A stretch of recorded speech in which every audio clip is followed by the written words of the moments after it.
नमस्कार दोस्तों, आपका अपने चैनल ज़िंदगी के रंग में बहुत बहुत स्वागत है। आज हम आपके लिए एक ऐसी सामाजिक विडंबना की कहानी लेकर आए हैं जिसमें अगर बच्चे सही चलें तो बहुत अच्छी बात है, अगर वो गलत चलें तो उन्हें कैसे राह पर लाया जाए, इसी समस्या पर आधारित है ये कहानी। तो चलिए शुरू करते हैं। उत्तर प्रदेश के एक शहर में एक परिवार रहता था जिसमें कुल मिलाकर 5 लोग थे।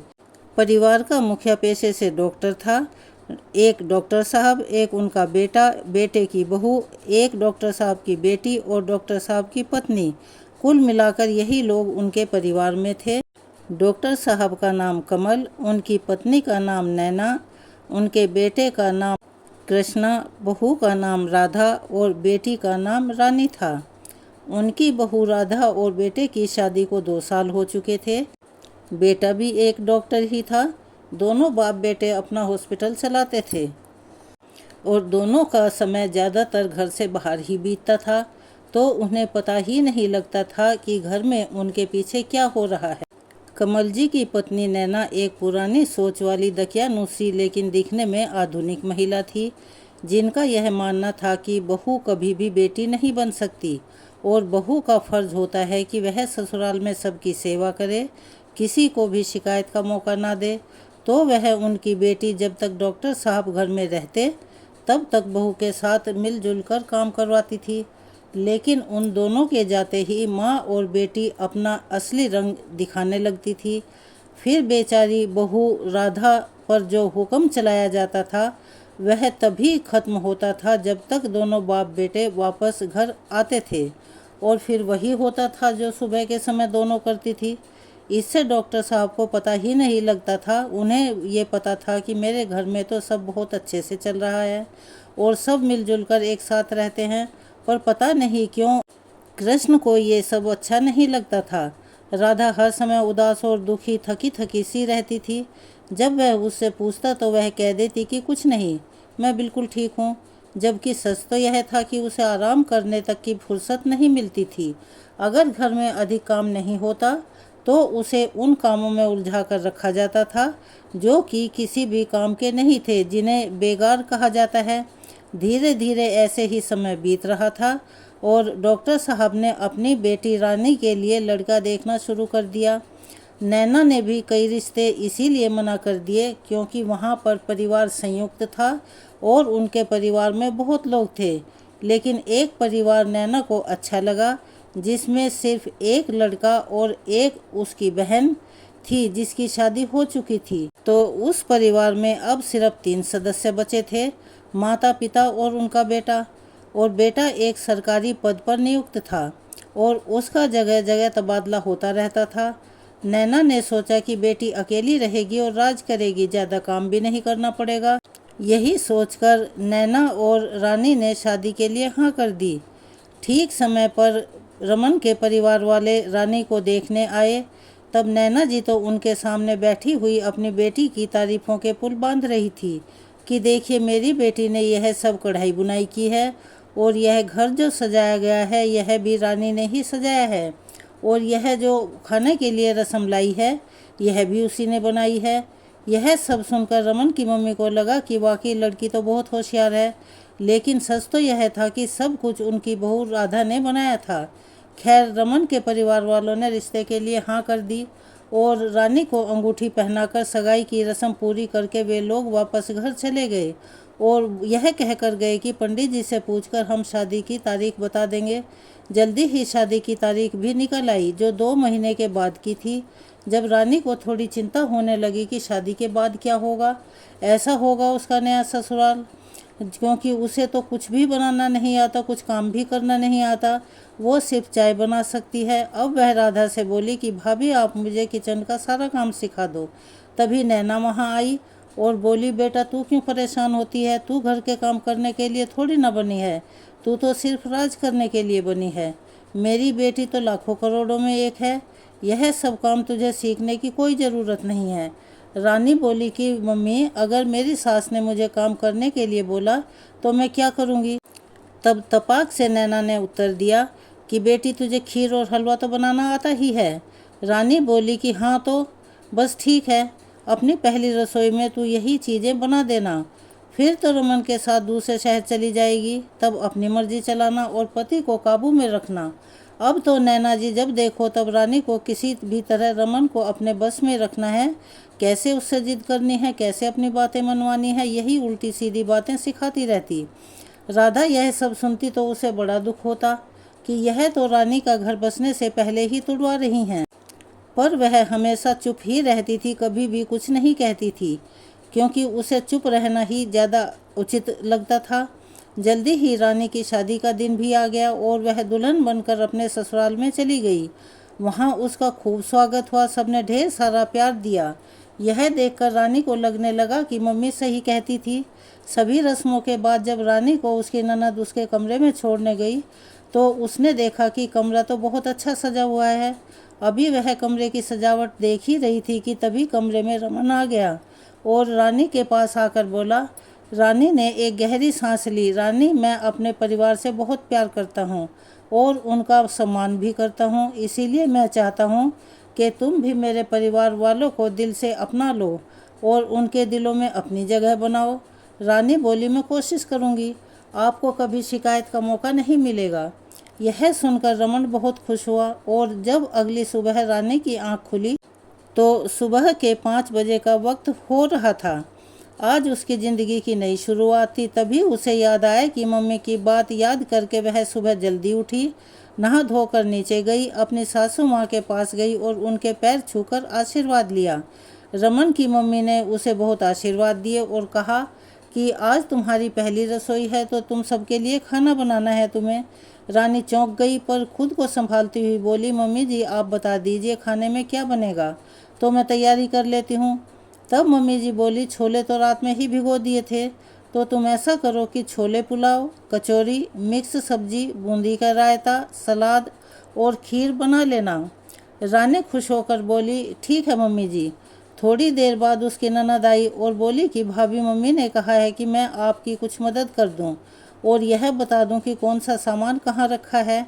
रानी बोली, आप सब सामान बता दीजिए, बाकी सब मैं कर लूँगी। उसकी ननद सब बताकर चली गई। अब रानी को इस समय कुछ भी नहीं सूझ रहा था, तो उसने झट से अपनी मम्मी को फ़ोन मिलाया और बोली, मम्मी आपने तो कहा था कि मुझे खीर या हलवा बनाने के लिए कहा जाएगा, पर यहाँ तो मुझे 15 लोगों के लिए खाना बनाना है, वह भी छोले पुलाव, कचौरी, खीर, रायता, सलाद, सब कुछ मुझे ही बनाना है। अब मैं क्या करूँ? माँ, मुझे तो बस खीर, सलाद, कचौरी बनाना ही आता है, बताइए ना क्या करूँ। तब नैना बोली कि तुम बाकी चीज़ें किसी होटल से ऑर्डर कर लो। रानी बोली, वाह मम्मी, क्या आइडिया दिया है। मैं अभी छोले पुलाव और मिक्स सब्जी का ऑर्डर कर देती हूँ और डिलीवरी वाले को कह दूँगी कि वह पीछे के दरवाजे से आए। रानी ऐसा सोचकर खुश हो गई। इतना कहकर रानी ऑर्डर करने लगी तो उधर से जवाब आया कि आपका ऑर्डर आधे घंटे में आपके घर पहुँच जाएगा। अब रानी ने गैस चालू करके एक पर छोले चढ़ाए और दूसरे पर दूध रखकर खीर बनाने लगी, साथ ही कचौरी का आटा भी गूंथने लगी। जब कुकर में 5 सीटियां आ गई तो वह गैस बंद करके सलाद काटने लगी और फिर कचौरी के लिए लोई भी बना ली। इधर खीर भी बन गई। तब रानी ने उसमें बादाम, काजू, इलायची, सूखा नारियल डालकर गैस को बंद कर दिया। तभी उसका फ़ोन बजा और डिलीवरी वाले ने कहा कि मैम, आपका पार्सल आ गया है, मैं घर के पीछे खड़ा हूँ। तो रानी ने किचन की खिड़की खोलकर देखा तो उसे डिलीवरी बॉय दिखाई दिया। उसने फ़ोन पर कहा कि तुम्हारे ठीक सामने वाले घर की खिड़की खुली है, उसी में तुम्हें ऑर्डर पहुंचाना है। डिलीवरी वाले ने रानी को ऑर्डर देकर उससे पैसे लिए और वापस चला गया।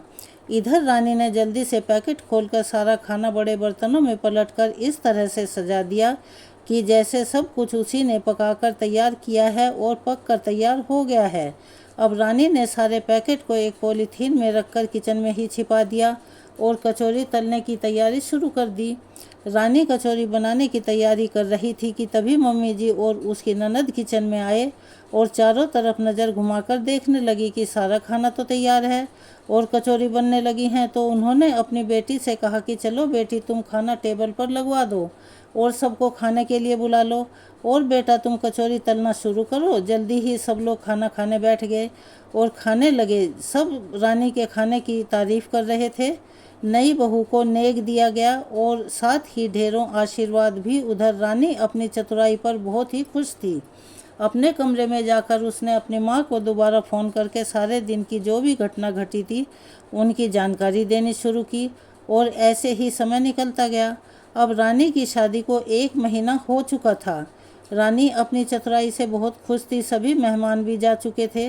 रानी सुबह उठकर सबके लिए चाय बनाती और नाश्ता भी बना लेती। फिर उसके बाद वह कोई ऐसा काम लेकर बैठ जाती थी कि उसकी सास को ही दोपहर और रात का खाना बनाना पड़ता। कभी वह पेट दर्द का, कभी बुखार का बहाना बनाकर, कभी सिर दर्द का बहाना बनाकर अपने कमरे में ही हमेशा लेटी रहती और मम्मी जी पहले की तरह घर का काम करती रहती। लेकिन उन्होंने रानी पर कभी भी कोई सख्ती नहीं बरती थी, क्योंकि वह उसे अपनी बेटी के जैसा ही मानती थी और उसकी खुशी का ध्यान भी रखती थी। हालांकि उन्हें धीरे धीरे यह समझ में आ रहा था कि रानी को वह जब भी खाना बनाने के लिए कहती तो वह अपनी सास की बातों पर ध्यान नहीं देती। वह थोड़ा परेशान हो जाती थी और बाकी काम भी बस जैसे तैसे ख़त्म करके अपने कमरे में चली जाया करती। जबकि रमन की मम्मी चाहती थी कि रानी उनके पास बैठे और उनसे ढेर सारी बातें करे, लेकिन वह अपने कमरे में लेटी अपने मायके में नैना जी से बात करती रहती थी। रमन की मम्मी को समझ नहीं आ रहा था कि वह हर समय फ़ोन पर इतनी बातें किससे कर रही है। एक दिन जब रानी के कमरे के पास से गुजर रही थी तो उन्होंने सुना कि रानी अपनी मम्मी नैना से कह रही थी, मम्मी जैसा आपने कहा था मैंने ठीक वैसा ही किया।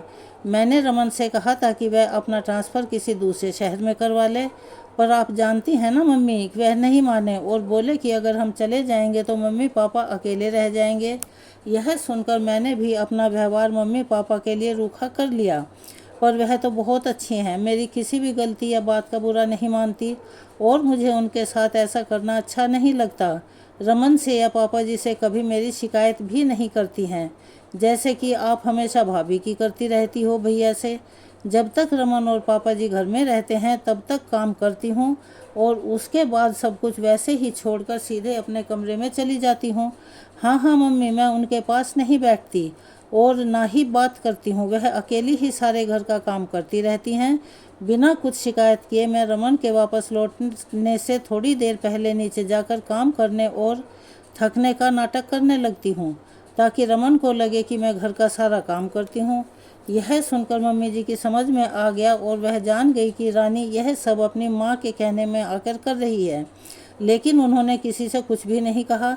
सब काम पहले की तरह ही अपने आप करती रही। वह सब कुछ जान गई थी, लेकिन मन ही मन बहुत ज़्यादा उन्हें दुख हो रहा था कि रमन का घर कहीं उसकी सास नैना की वजह से टूट ना जाए। उन्हें पता था कि रानी अच्छी लड़की है, बस उसे सही दिशा दिखाने की ज़रूरत है, पर कैसे? इसी उलझन का कोई भी उन्हें सुलझाव नहीं मिल रहा था। इसका जवाब उनके पास था भी नहीं। धीरे धीरे रमन की शादी को 1 साल होने को आया और रानी चाहती थी कि उसकी शादी की सालगिरह की पार्टी हो और उसके मायके वालों को भी वहां बुलाया जाए। रमन ने अपनी मम्मी से और पापा से बात की तो उन्होंने कहा कि इसमें पूछने वाली कौन सी बात है, तुम दोनों हमारे बच्चे हो और तुम्हारी खुशी में ही हमारी खुशी है। हम तो वैसे भी तुम दोनों को सरप्राइज़ देने वाले थे और तुम्हारी मम्मी ने तो सब कुछ इंतज़ाम पहले से ही कर लिया था। यह देखो, इनविटेशन कार्ड, गेस्ट की लिस्ट, खाने का मेन्यू और सजावट बुकिंग भी कर दी है। अब तुम रानी को यह खाने का मेन्यू और मेहमानों की लिस्ट दिखा दो। उसे अगर इसमें कुछ चेंज करना हो या जोड़ना हो तो वह कर लेगी, फिर हम उसे फाइनल करके भेज देंगे। रानी को इन सब की कोई उम्मीद नहीं थी कि मम्मी जी पापा जी खुद इस पार्टी को ऑर्गेनाइज कर लेंगे। उसे तो हैरानी हो रही थी और साथ ही खुशी भी कि चलो इसी बहाने ही सही सब घर वालों से मिलना तो हो ही जाएगा। वैसे रानी अपने मायके में महीने में 1 बार तो ज़रूर चली ही जाती थी, जिससे उसकी सास ने कभी भी उसे नहीं रोका। रमन की मम्मी भी उसके घर वालों से मिलने के लिए उत्सुक थी, इसीलिए उन्होंने इस मौके को हाथ से जाने नहीं दिया और पार्टी की तैयारी कर ली। पार्टी वाले दिन रानी ने अपने परिवार वालों को सुबह से ही आने के लिए कह दिया था। नैना जी को तो बहाने की ज़रूरत थी, तो वो अपने परिवार के साथ सुबह 10 बजे ही वहाँ पहुँच गई। आज नैना बहुत खुश थी, उसे अपनी बेटी से मिलने का मौका मिल रहा था। रमन की मम्मी जी ने कुछ नहीं कहा और वह किचन में सबके लिए चाय नाश्ता बनाने के लिए चली गई। इधर नैना और रानी कमरे में बैठकर बातें करने लगे। रमन, उसके पापा, रानी के भैया और पापा बैठकर आपस में बातें कर रहे थे। राधा ने देखा कि रमन की मम्मी जी किचन में अकेली काम कर रही हैं तो वह उनके पास जाकर बोली, आंटी जी अगर आप बुरा ना माने तो आप बैठिए और मैं नाश्ता लगा देती हूँ।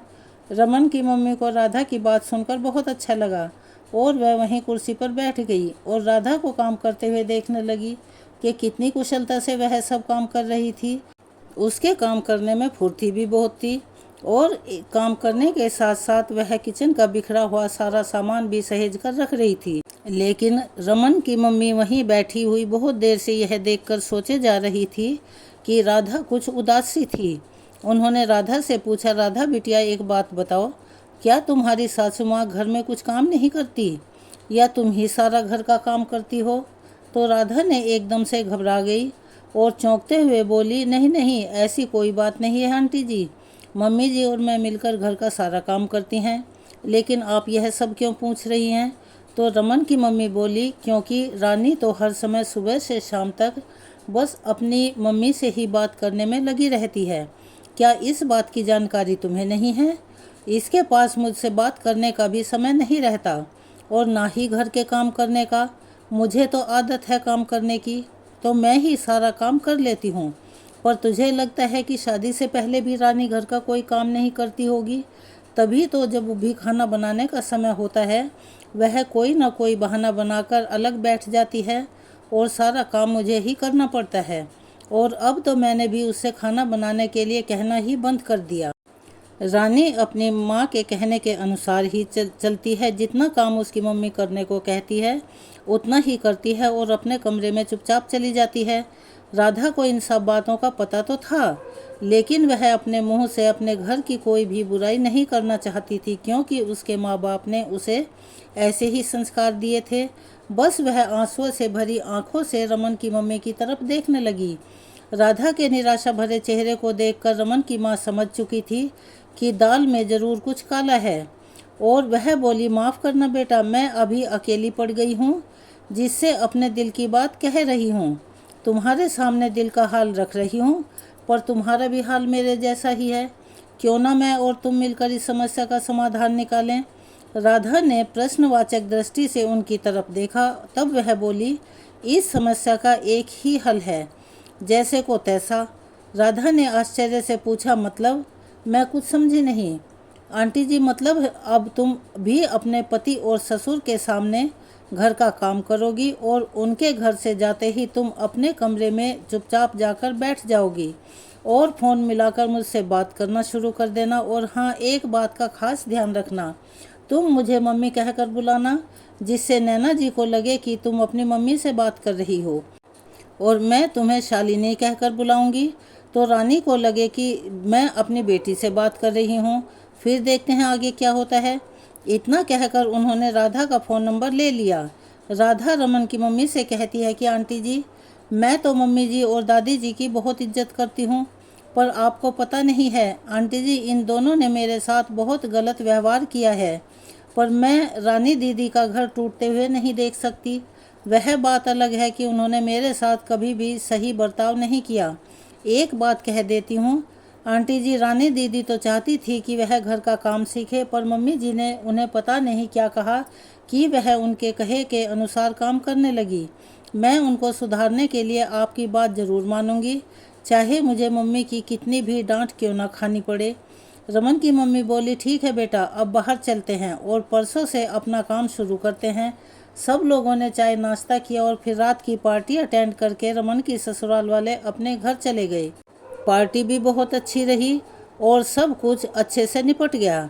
सब लोगों ने बड़ी मौज मस्ती की। रानी बहुत ज़्यादा खुश थी क्योंकि उसकी मम्मी उसे आज बहुत सारी नई बातें बता कर गई थी घर से अलग होने की, तो वह मन ही मन बहुत खुश थी कि इन बातों पर एक दिन के बाद वह अमल करेगी। लेकिन एक दिन बाद जब वह सुबह किचन में गई तो उसने देखा कि मम्मी जी किचन में नहीं है, अभी तक तो चाय भी नहीं बनी है। तो उसने सबसे पहले सबके लिए चाय बनाई और सबको दी। उसके बाद उसने जल्दी से नाश्ते की तैयारी शुरू कर दी और नाश्ता भी बना लिया। तभी रमन आया और बोला, मम्मी को तेज बुखार है तो तुम उनके लिए मूंग की दाल की खिचड़ी बना देना और टाइम से दवाई भी दे देना। पापा शाम को घर जल्दी आ जाएंगे। इतना कहकर रमन अपने पापा के साथ चला गया। इधर रानी ने मम्मी के कमरे में जाकर देखा कि मम्मी को सच में बुखार है या बहाना बनाकर पड़ी हैं, लेकिन उन्हें सचमुच में ही बहुत तेज बुखार था और वह अपने बिस्तर पर चुपचाप लेटी हुई थी। तब रानी ने बड़े बुझे मन से झूठी मुस्कान के साथ मम्मी जी से उनकी तबीयत पूछी और उन्हें नाश्ता कराकर दवाई दे दी। फिर अपने कमरे में आकर अपनी मम्मी नैना जी को फ़ोन किया। नैना ने फ़ोन उठाकर गुस्से वाली आवाज़ में पूछा कि कौन बोल रहा है। तो रानी बोली, मम्मी क्या हुआ, इतने गुस्से में क्यों बोल रही हो। तो नैना बोली, अरे तूने आज इतनी जल्दी फ़ोन कैसे किया। तो रानी ने अपने घर की सुबह की घटना बता दी। फिर बोली, आप गुस्सा क्यों कर रही हो माँ, आज से पहले तो आपने मुझसे कभी ऐसे बात नहीं की। तो नैना बोली कि आज राधा को पता नहीं कैसे पेट दर्द हो रहा है, वह बिस्तर से उठ नहीं पा रही है, तो मुझे ही घर का सारा काम करना पड़ रहा है। समझ नहीं आ रहा कि कैसे क्या करूं। अब तो आदत ही नहीं रही काम करने की। पता नहीं राधा अकेली कैसे सब कुछ कर लेती है। दोनों माँ बेटी देर तक बात करती रही। तभी रानी बोली, मम्मी मैं फ़ोन रखती हूँ, मुझे किचन में काम है और बाकी के काम भी पड़े हुए हैं। तो नैना बोली कि तेरी बातों के चक्कर में मैं भी घर का काम भूल गई, अब फ़ोन रख। इतना कहकर नैना ने फ़ोन रख दिया और किचन के साथ साथ घर की सफाई में लग गई। कई सालों के बाद घर के काम करने से नैना को बहुत उलझन हो रही थी और थकन भी लग रही थी, पर क्या करती, करना तो था ही। मदद के लिए वहाँ कोई भी नहीं था। इधर रानी का भी यही हाल था। वह तो बस सुबह शाम थोड़ी देर किचन में काम करती थी, बाकी का सारा काम तो मम्मी जी ही करती थी। पर आज उसे समझ में नहीं आ रहा था कि शुरू कहाँ से करूं और ख़त्म कहाँ करूं। रानी बड़ी उलझन में थी। खैर जैसे तैसे उसने काम को ख़त्म किया और सोचा कि चलो अब थोड़ा सा आराम कर लूं, पर टाइम देखा तो दोपहर का 1 बज रहा था। फिर उसने तुरंत झटपट खिचड़ी प्लेट में निकाली और पानी लेकर मम्मी जी के कमरे में जाकर उन्हें खिचड़ी खिलाई और फिर से दवाई दी। उसके बाद उनका हालचाल पूछकर वह किचन में गई तो उसे बहुत ज़ोर की भूख लग रही थी, पर उसे याद आया कि उसने तो खाना बनाया ही नहीं, इसीलिए बची हुई खिचड़ी अचार के साथ खा ली और आराम करने के लिए अपने कमरे में चली गई। सोचा कि आराम करूंगी, पर जैसे ही लेटी तो रमन का फ़ोन आ गया। उसने मम्मी जी की तबीयत के बारे में पूछा और बोला कि पापा 4 बजे तक घर पहुंच जाएंगे। यह सुनकर रानी ने घड़ी की तरफ नज़र दौड़ाई तो 2 बजने वाले थे। उसने थोड़ा आराम किया और फिर लेटे लेटे शाम के काम की प्लानिंग करने लगी। उसने सोचा कि अगर मैं पहले से ही प्लानिंग कर लूँगी तो क्या करना है, तो काम आसान हो जाएगा। उधर नैना जी भी काम करते करते थककर चूर हो गई थी। उसने भी खिचड़ी राधा को खाने के लिए दी और खुद भी खाई, फिर आराम करने लगी। जब रानी और नैना अपने अपने घरों के काम कर रही थी तो राधा और रमन की मम्मी जी आराम से फ़ोन पर एक दूसरे के साथ बात करने में लगी हुई थी। राधा बोली कि मुझे बिल्कुल भी अच्छा नहीं लग रहा है कि मम्मी जी अकेले सारे घर का काम कर रही हैं। रमन की मम्मी बोली कि क्या मुझे अच्छा लग रहा है रानी को सारा काम करते देखकर, लेकिन दोनों को सही रास्ते पर लाने के लिए यह सब करना ज़रूरी है और हमें कुछ दिन यह करना ही पड़ेगा। तब राधा बोली, अगर यह मुझे डॉक्टर के पास ले जाने लगे तब तुम उस शहर की लेडी डॉक्टर मिसेस शर्मा का नाम ले लेना, बाकी सब मैं देख लूँगी। राधा बोली कि क्या मिसेस शर्मा आपको जानती हैं। तो रमन की मम्मी बोली कि वह मेरी बहुत अच्छी सहेली है, तुम चिंता मत करो और आगे का बाकी सारा काम, सारी टेंशन मुझ पर छोड़ दो। मैंने अपनी योजना के बारे में उन्हें बता दिया है, वह तुम्हारी मदद अवश्य कर देंगी और तुम्हारे अंकल जी भी हमारी योजना जानते हैं। मैं कोई बात उनसे नहीं छुपाती, उन्हें बताकर ही मैंने यह योजना बनाई थी। तब राधा बोली, तो ठीक है, अब मुझे तसल्ली है। रमन की मम्मी बोली कि मैं तो हफ्ते भर बुखार का नाटक करने वाली हूँ और फिर देखती हूँ कि रानी में कितना बदलाव आता है। राधा बोली कि ठीक है, जैसा आप और अंकल जी कहेंगे मैं भी वैसा ही करूँगी।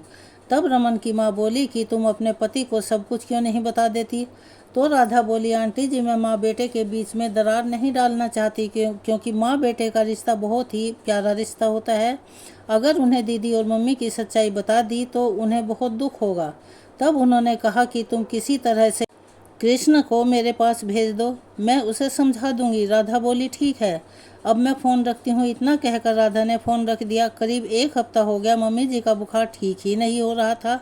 कहाँ तो रानी ने सोचा था कि 1-2 दिन में मम्मी ठीक हो जाएंगी, अब 1 हफ्ते से लगातार योजना बनाकर घर का काम करने से रानी को काम करने में आसानी होने लगी और काम में बिजी होने के कारण वह नैना जी से कम बात कर पाती थी। यदि नैना का फ़ोन आ भी जाता तो दोनों एक दूसरे का हालचाल पूछकर फ़ोन काट दिया करती। इधर नैना जी भी देख रही थी कि राधा के पेट का दर्द ठीक ही नहीं हो रहा है। अब उन्हें अपनी बहू की चिंता सताने लगी। उन्होंने कृष्ण से कहा कि इसे किसी अच्छे डॉक्टर को दिखा ला। तब कृष्ण बोला, क्यों ना माँ, मैं राधा को डॉक्टर शर्मा को दिखा दूँ, वह बहुत अच्छी डॉक्टर है। तब नैना ने कहा कि किसी को भी दिखाओ, पर इसे जल्दी से ठीक करो। कृष्ण राधा को लेकर मिसेस शर्मा के पास गया तो उन्होंने राधा का चेकअप करके बताया कि वह मां बनने वाली है, लेकिन उसकी कंडीशन क्रिटिकल है। उन्हें बड़ी सावधानी से काम लेना होगा और बच्चे की ग्रोथ के लिए उसे पूरे समय रेस्ट करना होगा। तब नैना जी को यह पता चला कि राधा माँ बनने वाली है तो वह बहुत खुश हो गई। और जब उसे यह पता चला कि डॉक्टर ने राधा को कमजोरी की वजह से बच्चे की ग्रोथ के कारण पूरे समय बेड रेस्ट करने के लिए कहा है, तो वह फिर परेशान हो गई कि मैं अकेले कैसे सब काम करूंगी। उसकी चिंता जायज़ भी थी। उसकी परेशानी को राधा समझ गई और बोली कि मम्मी जी, आप परेशान ना हो, मैं धीरे धीरे आपके काम में मदद कर दूंगी। तब नैना जी बोली, नहीं रहने दे, मैं संभाल लूँगी। तब राधा ने कृष्ण से कहकर दिन भर के लिए एक काम वाली बाई का इंतजाम करवा लिया और नैना से कहने लगी, मम्मी जी, अगर आप कहें तो खाना बनाने वाली भी लगवा लेते हैं। आपको काम करते हुए देखकर मुझे अच्छा नहीं लगता, मुझे अपने आप पर शर्म आने लगती है। मुझे अच्छा नहीं लगता कि मैं आराम करूं और आप काम में लगी रहें।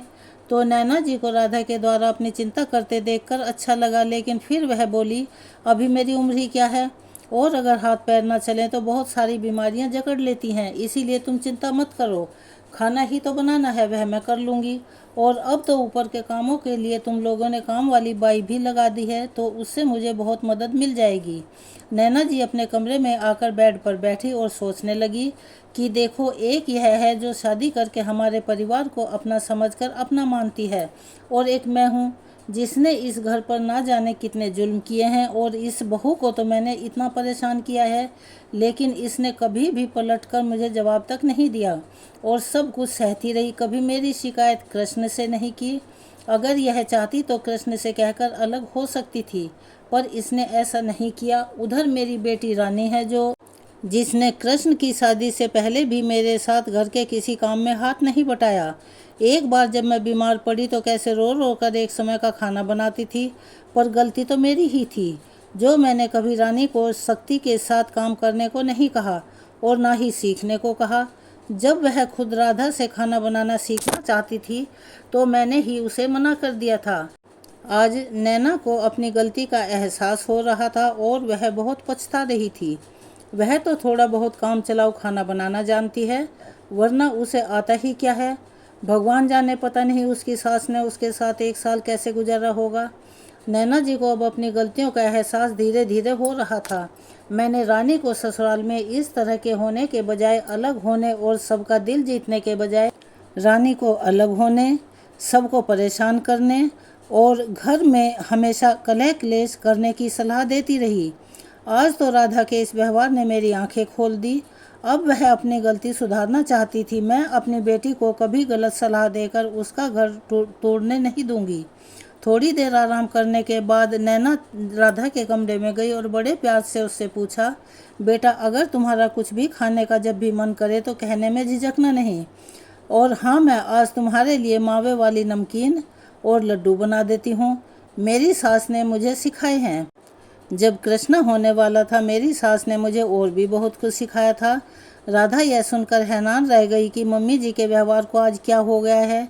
तभी नैना जी बोली, मुझे माफ़ करना बेटा, मैंने अपने रिश्तेदारों और पड़ोसियों के कहने में आकर तुम्हारे साथ जितना गलत व्यवहार किया, और रानी भी मेरे व्यवहार का अनुसरण करती रही, मैं उसे बढ़ावा देती रही।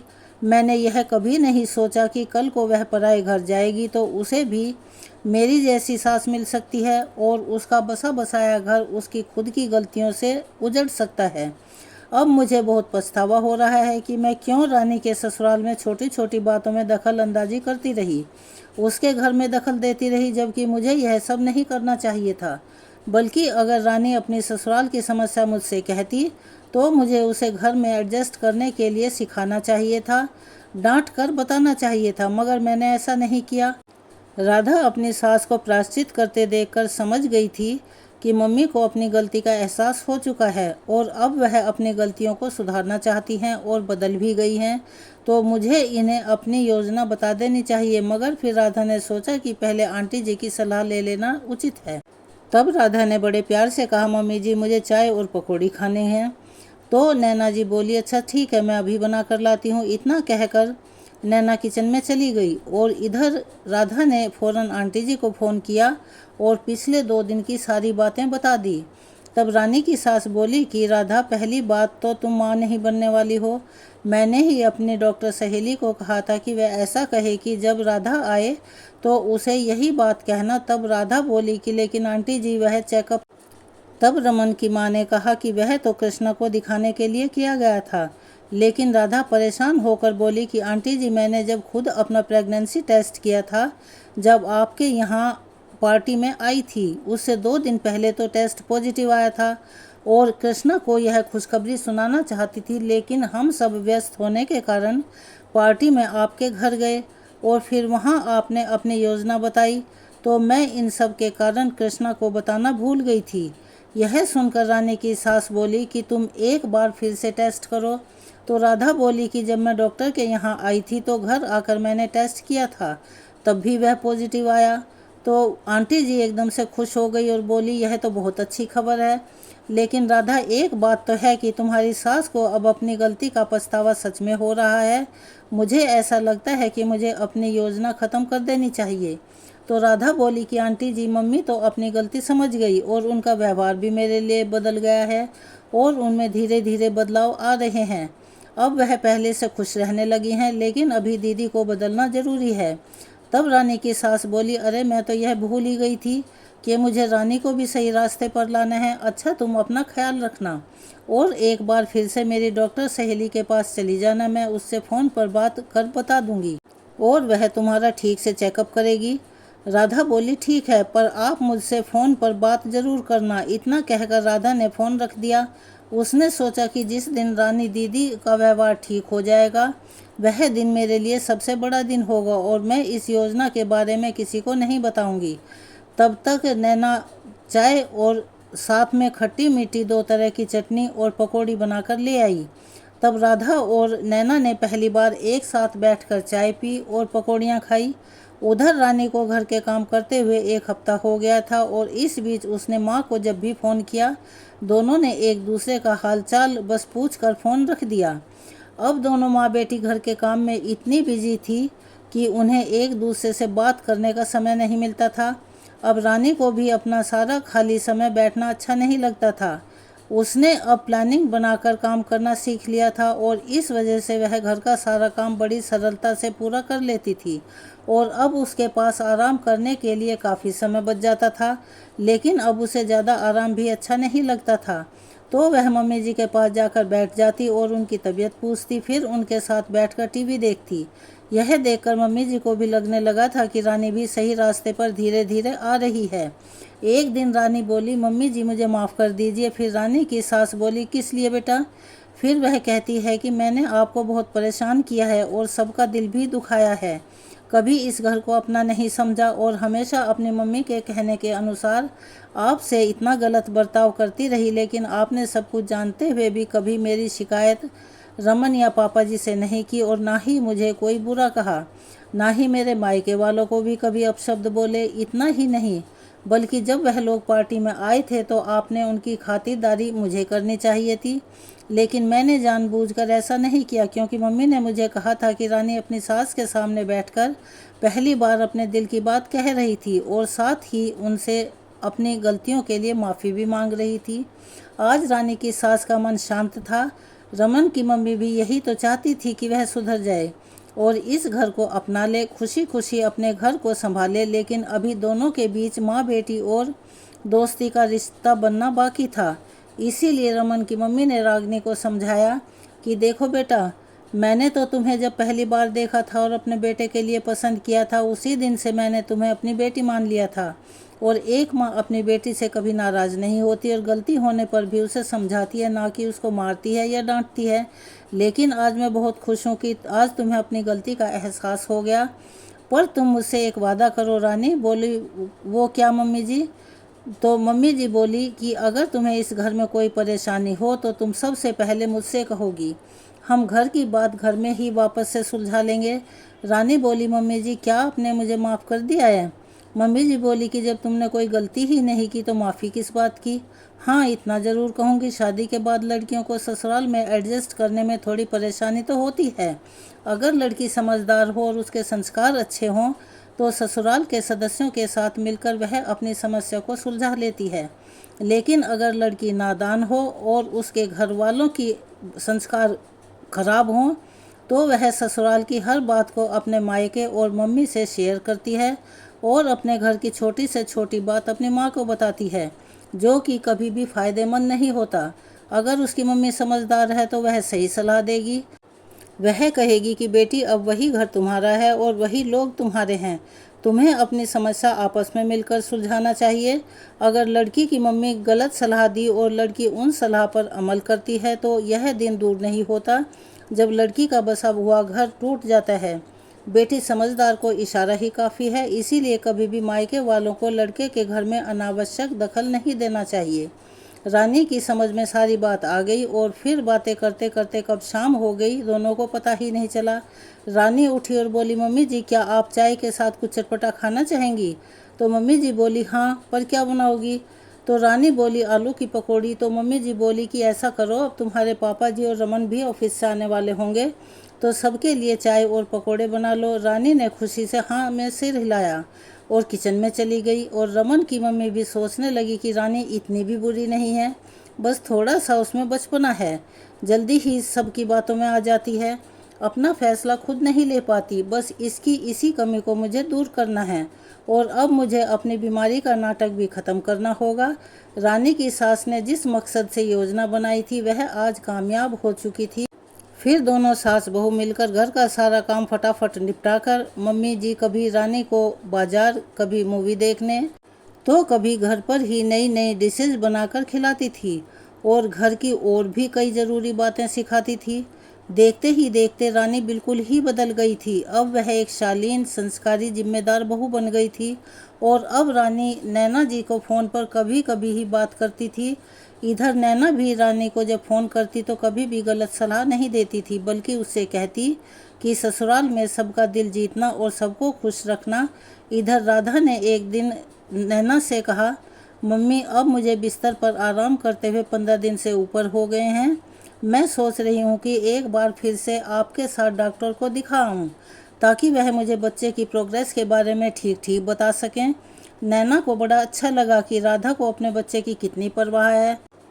अब नैना राधा को अपनी बहू नहीं बेटी के रूप में देखती थी, इसीलिए उसने कहा कि ठीक है, तुम डॉक्टर से अपॉइंटमेंट ले लो, आज हम दोपहर में चलेंगे। दोपहर को नैना राधा के साथ डॉक्टर के क्लिनिक पर पहुंची और राधा का चेकअप करने को कहा। अब की बार डॉक्टर के यहाँ जाने से पहले राधा ने रमन की मम्मी को फ़ोन कर दिया था और उन्होंने अपनी सहेली डॉक्टर को फ़ोन करके बता दिया था कि इस बार राधा का चेकअप करना।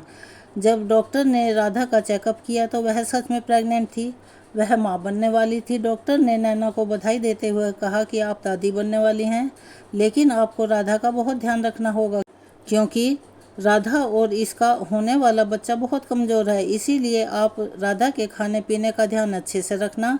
और हाँ, राधा को सिर्फ आराम ही नहीं बल्कि थोड़ा बहुत घर का काम भी करना चाहिए। जब रानी और उसकी सास राधा के घर पहुँचे तो नैना ने रमन की मम्मी का खूब आदर सत्कार किया। दोनों बैठकर बातें करने लगी। रानी अपनी सास से पूछकर राधा के साथ उसके कमरे में बैठकर बातें करने लगी। इधर नैना और रमन की मम्मी बातें करने लगे। अचानक नैना की आंखों में आंसू आ गए और वह रमन की मम्मी से माफ़ी मांगते हुए बोली, आपको और आपके घर वालों को मेरी वजह से बहुत परेशानी हुई। देखिए बहन जी, मैं अनजाने में ही कितनी बड़ी गलती कर बैठी। अपने ही हाथों से अपनी बेटी का घर उजाड़ रही थी। वह तो आप इतनी समझदार और भली हैं कि जो आपने कभी कुछ नहीं कहा। वरना कोई और होता तो अब तक मेरी बेटी को घर से निकाल देता। रमन की मम्मी बोली, बहन जी आपको समझ आ रहा है, बस यही बहुत है, यही बहुत बड़ी बात है। हम दोनों ने ज़िंदगी देखी है, बहुत कुछ सहा है। हमारा फ़र्ज़ है कि हम अपने बच्चों को सही रास्ते पर लेकर आएं, ना कि गलत रास्ता दिखाएं। तभी रानी और राधा आ गई। राधा बोली, आंटी जी आप रमन जी और अंकल जी को भी फ़ोन करके यहीं बुला लीजिए, सब लोग एक साथ खाना खाएंगे। तो नैना बोली, हाँ हाँ यह ठीक रहेगा। तभी रानी ने अपनी सास की तरफ देखा तो उन्होंने हाँ में सिर हिला दिया। तब रानी ने रमन को फ़ोन करके कहा कि आप और पापा जी यहाँ राधा भाभी के घर आ जाइए, हम दोनों यहीं हैं। रमन बोला, ठीक है। अब रानी बोली कि मम्मी मैं खाने की तैयारी करती हूँ। यह सुनकर नैना हैरान रह गई, बोली, बेटा मैं कर लूँगी, तू रहने दे। तब रानी बोली, बहन जी आज सब रानी के हाथ का खाना खाइए और बताइए कैसा बनाती है। तब रानी ने राधा से पूछा, भाभी आप क्या खाओगी? तो राधा बोली, जो आप बनाओगी वह हम सब मिलकर खा लेंगे। तब रानी ने जाकर रात के खाने का इंतजाम किया। उसने मटर पनीर, पुलाव, दम आलू, कचौरी, दही बड़े और खीर बनाई और शाम की चाय के लिए उसने फ्रेंच फ्राइज बनाए। जब घर में सब लोग आ गए तो रानी ने चाय नाश्ता लगा दिया। सब चाय पीने लगे। फिर बातें करते करते 8 बज गए तो रानी ने कहा कि सब लोग खाना खाने आइए। तब नैना बोली कि चल मैं खाना बनाने में तेरी मदद करती हूँ। और फिर रानी ने कचौरी बनानी शुरू कर दी और नैना सबके लिए खाना लगाने लगी। जब सबने खाना खाया तो बोले, भाई वाह, खाना तो बड़ा ही स्वादिष्ट है, राधा बहुत अच्छा खाना बनाती है। तब राधा बोली कि माफ़ कीजिएगा, सब लोगों को गलतफहमी हुई है, आज खाना मैंने नहीं रानी दीदी ने बनाया है। यह सुनकर कृष्ण और उसके पिताजी को बड़ी हैरानी हुई कि रमन के पापा जी भी बोले कि भाई साहब हैरान मत हो, ये रानी वाकई में बहुत अच्छा खाना बनाती है। इसी हंसी खुशी के माहौल में सबने खाना खाया। रमन अपने परिवार के साथ अपने घर वापस आ गया। कुछ समय बाद राधा ने एक प्यारी सी बेटी को जन्म दिया। घर के सभी लोग बहुत खुश थे, पर एक खुशी और भी थी कि रानी भी अब माँ बनने वाली थी। सब बहुत प्रसन्न थे, खास तौर पर नैना जी और राधा, क्योंकि रानी का घर टूटा नहीं बल्कि और बस गया था और उसने ससुराल में सबका दिल भी जीत लिया था। यह सब राधा और रमन की मम्मी जी के कारण संभव हो पाया। आज नैना और रानी को अपनी गलतियों का एहसास हो चुका था। वह कहते हैं ना कि अंत भला तो सब भला। परिवारों में कोई गलतफहमी की दीवार नहीं थी और दोनों घरों में खुशियों ने अपना अपना डेरा डाल लिया था। तो चलिए, यह कहानी आपको कैसी लगी कमेंट्स बॉक्स में अपनी राय लिखकर ज़रूर बताएं। अगर आप हमारे चैनल पर नए हैं, अभी तक आपने चैनल को सब्सक्राइब नहीं किया है तो प्लीज़ हमारे चैनल को सब्सक्राइब कर लें, वीडियो को लाइक करें, ज़्यादा से ज़्यादा शेयर करें ताकि यह कहानी और लोगों तक भी पहुंच सके। बेल आइकन को दबाना ना भूलें ताकि हमारी आगे आने वाली कहानियों की जानकारी आपको नोटिफिकेशन के ज़रिए मिल जाया करे। अपना सहयोग और प्यार हमें ऐसे ही देते रहें। धन्यवाद।